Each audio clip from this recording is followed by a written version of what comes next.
Lust for Tone came about with my friend and I, Chris' passion for guitar and amplifiers and pickups and all its inner workings, you know, down to capacitors. We would tinker, modifying guitars, fixing guitars. If he bought one in a pawn shop, he would bring it over and we'd work on it. We were always testing pickups from different companies. When we started, let's modify them, let's open them up, let's see what's in there. Then one day I decided I'm going to order some parts online, all-in-one kits with everything you needed. You just need to buy the coated wire. I basically started just, you know, piecing them together. The sounds got better, my winding got better, Chris was happier.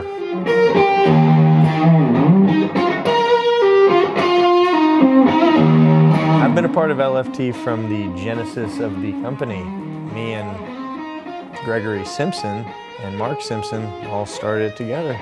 So in Nashville, what I do for LFT is I use my resources and my connections I've gained from my career in the music industry to get the pickups and products into the hands of people I feel really could make good use of the pickups. People that I admire, that I want to hear use the pickups and the guitars. Basically, we were making them for him and myself. We were giving them to friends. I would just charge them kind of the parts cost. And then eventually I said to Mark, I'm like, you know, I think it would be nice if you'd make me a website. I'm basically more on the business development and operations side. I also do all the multimedia, like the website development, you know, all the brand elements that we've, you know, built over the past few years since we launched originally in 2013. So, you know, the big theme was around the purple, right, which is related to Jimi Hendrix, and it's just like royalty, so we were really going for that. I take these awesome, beautiful hunks of wood that I get to play with, and I turn them into the finished parts, bodies, necks, and everything else that we use to build our finished products with.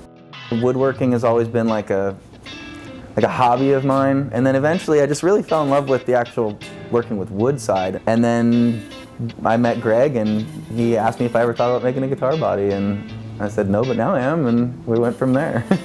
You have to really be focused on what you're doing, and it takes a lot of attention and time. There's so many obstacles along the way that you know you just learn from as you go. It's just part of the craft. So it's a 24/7 kind of operation. You know, I have a regular, you know, job that provides income to help support this effort. And, you know, after I finish at the end of the day, I got kids, I got a wife. I mean, it has to be a passion, a dedicated passion, because you've got to fight through the tiredness to go into the, you know, the workshop, build out whatever you've got to build, or go online and post those, you know, those media assets, and or follow up with newsletters and everything in between. We're not going to make something, put it in a fancy box, and then sell it just because we want to put it to market to sell and make money. Unless it's perfect in all aspects of, you know, recording and live performance, you know, it's just, we're not going to market it.